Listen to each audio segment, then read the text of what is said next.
గత ఎన్నికల్లో ఓటమి తర్వాత ఆ నియోజకవర్గ వైసీపీ ఇన్ఛార్జ్ పత్తా లేకుండా పోయారు. కేడర్ భూతద్దంతో వెతుకుతున్నా కనిపించడం లేదు. సమన్వయకర్త తీరుతో విసిగిపోయిన ఫ్యాన్ పార్టీ శ్రేణులు టీడీపీలో చేరిపోతున్నారు. దీంతో ఆ నియోజకవర్గంలో వైసీపీ జెండా మోసేవారు కూడా కరువయ్యే పరిస్థితి ఏర్పడింది.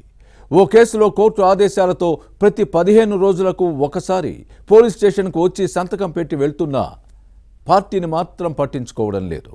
ఇంతకీ ఎవరా నేత, ఏ నియోజకవర్గం? Was this inside story?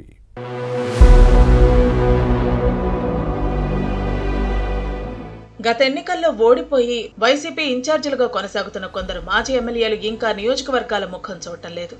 Fan party పవర్లో ఉన్నప్పుడు అధికారం అనుభవించి పరాజయం తర్వాత పత్తా లేకుండా పోవడంతో క్యాడర్ డీలా పడింది. ఎన్నికల్లో వాడుకుని ఇప్పుడు గాలి కొదిలేశారని కార్యకర్తలు ఆగ్రహంతో రగిలిపోతున్నారు. చిత్తూరు జిల్లా పలమనేరులో ఇలాంటి పరిస్థితే ఉంది. గత ఎన్నికల్లో టీడీపీ అభ్యర్థి అమర్నాథ్ రెడ్డిపై ఓడిపోయిన మాజీ ఎమ్మెల్యే వెంకటే గౌడ అడ్రస్ లేకుండా పోయారు. బెంగళూరులో రియల్ ఎస్టేట్ వ్యాపారంలో బిజీ అయ్యారనే టాక్ వినిపిస్తోంది. పలమనేరులో ఉన్న 2 వైసీపీ కార్యాలయాల్లో ఒకటి మూసేశారు. ఉన్న ఆఫీసును ఎప్పుడు తెరుస్తారో ఎవరికీ తెలియని పరిస్థితి. ఏవైనా ముఖ్య కార్యక్రమాలు ఉంటే ఇన్ఛార్జ్ వెంకటే గౌడ ఇలా వచ్చి అలా వెళ్లిపోవటం విమర్శలకు తావిస్తోంది.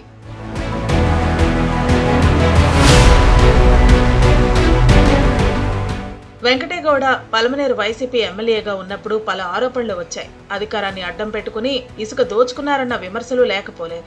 మైనింగ్ ను కొల్లగొట్టారని అంటారు. భూములను ఆక్రమించి అడ్డంగా సంపాదించారని టాక్. అక్రమ మైనింగ్ పై కేసులు నమోదయ్యాయి. చెక్ బౌన్స్ కేసు కోర్టు పరిధిలో ఉంది. న్యాయస్థానం ఆదేశాలతో 15 రోజులకోసారి పలమనేరు అర్బన్ పోలీస్ స్టేషన్ కు వచ్చి సంతకం పెట్టి వెళ్లాల్సిన పరిస్థితి.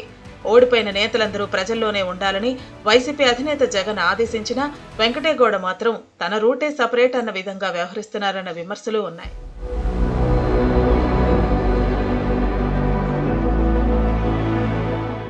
ఇక టీడీపీ ఎమ్మెల్యే అమర్నాథ్ రెడ్డి పలమనేరు నియోజకవర్గ అభివృద్ధిపై దృష్టి పెట్టారు. ఎన్నికల్లో ప్రజలకు ఇచ్చిన హామీలను నెరవేర్చడంపై ఫోకస్ చేస్తున్నారు. వైసీపీ హయాంలో రోడ్ల పరిస్థితి ఎలా ఉండేదో చెప్పాల్సిన పనిలేదు. కానీ ఇప్పుడు మాత్రం అద్దంలా మెరిసిపోతున్నాయి. 2014-19 మధ్య టీడీపీ పాలనలో మంజూరైన కొన్ని రహదారుల నిర్మాణ పనులను ఫ్యాన్ పార్టీ ప్రభుత్వం నిలిపివేసింది. ఇప్పుడు అవి వివిధ దశల్లో ఉన్నాయి. కుప్పం మీదుగా తమిళనాడు కృష్ణగిరి పలమనేరు జాతీయ రహదారిని 4 వరుసలతో విస్తరిస్తున్నారు.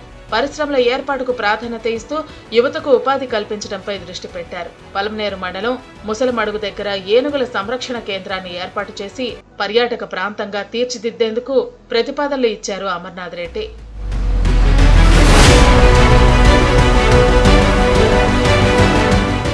పలమనేరు నియోజకవర్గంలో జరుగుతున్న అభివృద్ధిని చూసి ఫ్యాన్ పార్టీ క్యాడర్ టీడీపీలో చేరింది. పలమనేరు మున్సిపాలిటీతో పాటు పెద్ద పంజాణి, గంగవరం, వీకోట, బైరెడ్డిపల్లి మండలాల వైసీపీ నేతలు సైకిల్ ఎక్కారు. దీంతో వైసీపీ ఇన్ఛార్జ్ వెంకటే గౌడ ఎప్పుడైనా నియోజకవర్గానికి వస్తే పలకరించే దిక్కు లేకుండా పోతోంది. ఉన్న కొద్ది మంది నేతలను కూడా కాపాడుకోలేకపోతున్నారు. పలమనేరులో ఉన్న ఈ పరిస్థితి ఫ్యాన్ పార్టీ పెద్దలు ఎలా సెట్ చేస్తారో చూడాలి.